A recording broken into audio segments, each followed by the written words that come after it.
హైదరాబాద్లో ట్రాఫిక్ వాహనదారులకు చుక్కలు చూపిస్తోంది. చాలా చోట్ల ఫ్రీ లెఫ్ట్ ఏరియా అంతా ట్రాఫిక్లోనే ఇరుక్కుపోతోంది. ఫ్రీగా వెళ్లాల్సిన వాహనాలు కూడా సిగ్నల్ పడే వరకు వేచి చూడాల్సిన పరిస్థితి నెలకొంది. వాహనదారుల నిర్లక్ష్యమే దీనికి కారణమవుతోంది. అసలు ట్రాఫిక్ సమస్యలకు చెక్ పెట్టాలంటే ఎలాంటి చర్యలు తీసుకోవాలి? నిబంధనలను పాటించాల్సిన పోలీసులు ఎందుకు సైలెంట్గా ఉండిపోతున్నారు? హైదరాబాద్ వాసులకు ట్రాఫిక్ కష్టాలు తప్పడం లేదు. సిటీలో సిగ్నల్ దగ్గరకు రాగానే వాహనాలు వరుసగా నడిచిపోవడం నిత్యం కనిపించే దృశ్యం. అదే సిగ్నల్ పక్కనే ఫ్రీ లెఫ్ట్ కోసం ప్రత్యేకంగా దారి ఉన్నా అది మాత్రం వాహనాలతో నిండిపోతోంది. నేరుగా వెళ్లాల్సిన వాహనాలు, రైట్ టర్న్ తీసుకోవాల్సిన వాహనాలు ఎక్కడ పడితే అక్కడ నిలిచిపోవడంతో ఫ్రీ లెఫ్ట్ మార్గం కూడా మూసుకుపోతోంది. రెడ్ సిగ్నల్ పడడంతో ఆగిన వాహనాల మధ్య నుంచి ఫ్రీగా వెళ్లాల్సిన వాహనాలకు కూడా ముందుకు వెళ్లే మార్గం లేకుండా పోతోంది. ఫ్రీ లెఫ్ట్ కోసం కేటాయించిన మార్గాన్ని వాహనదారులు తమకు అనుకూలంగా ఉపయోగించుకుంటున్నారు. అక్కడే వాహనం ఆపి సిగ్నల్ కోసం ఎదురు చూడడం, వెనుక నుంచి వస్తున్న వాహనాలకు దారి ఇవ్వకుండా నిలబడడం, లేన్ క్రమశిక్షణ పాటించకపోవడం సాధారణంగా మారిపోయింది.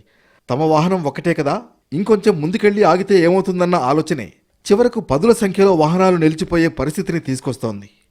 ట్రాఫిక్ సిగ్నల్ ద్వారా ఫ్రీ లెఫ్ట్ ఏర్పాటు చేయబడ్డదో అక్కడ లెఫ్ట్ వెళ్లే వాళ్లకు మనం ఫ్రీ ప్యాసేజ్ క్రియేట్ చేయాల్సిన అవసరం ఉంది.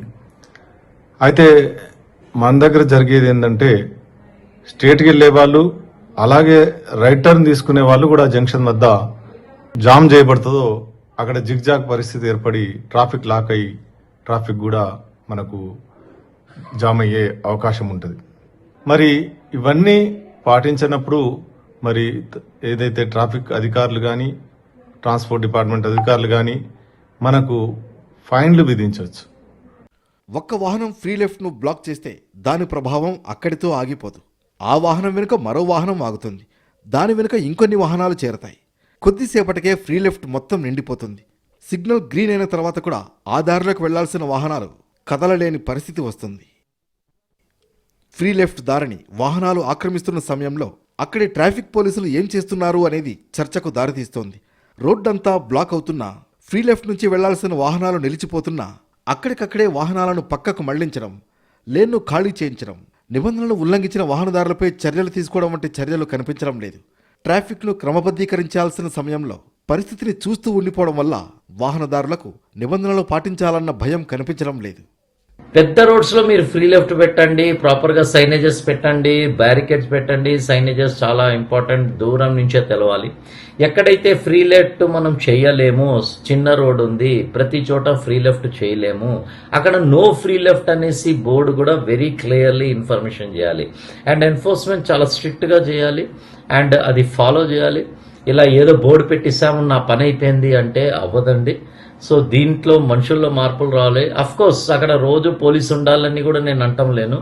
మనకి సీసీ కెమెరాస్ ఉన్నాయి, మైక్ సిస్టమ్స్ ఉన్నాయి, అక్కడ అనౌన్స్మెంట్ సిస్టమ్ పెట్టించేసి ఈ విధంగా మనము మనుషుల్లో మార్పులు తేయడానికి ట్రై చేయొచ్చు.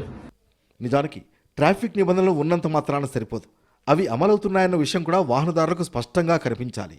ఫ్రీ లెఫ్ట్ను బ్లాక్ చేస్తే చలానా పడుతుందన్న అవగాహన ఉంటే చాలామంది అక్కడ వాహనం నిలిపేందుకు ఆలోచిస్తారు.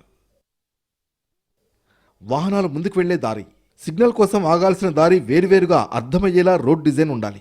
అవసరమైన చోట్ల బ్యారికేడ్లు, పైపులు లేదా ఇతర డివైడర్లతో ఫ్రీ లెఫ్ట్ను భౌతికంగా రక్షిస్తే వాహనదారులు ఆ దారిని ఆక్రమించే అవకాశం కూడా తగ్గుతుంది. అయితే బోర్డులు పెట్టడం ఒక్కటే సరిపోదు, ప్రజల్లో అవగాహన కూడా పెరగాలి.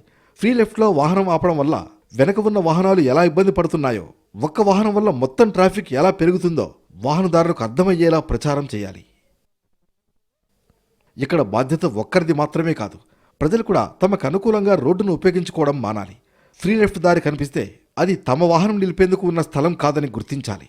నేరుగా వెళ్లాలంటే సంబంధిత లేన్లోనే ఉండాలి. రైట్ టర్న్ తీసుకోవాలంటే దానికి కేటాయించిన మార్గంలోనే వెళ్ళాలి. మొత్తానికి సిటీలో ఫ్రీ లెఫ్ట్ జామ్ కాకుండా అధికారులు ఇప్పటికైనా చర్యలు తీసుకుంటారో లేదో చూడాలి.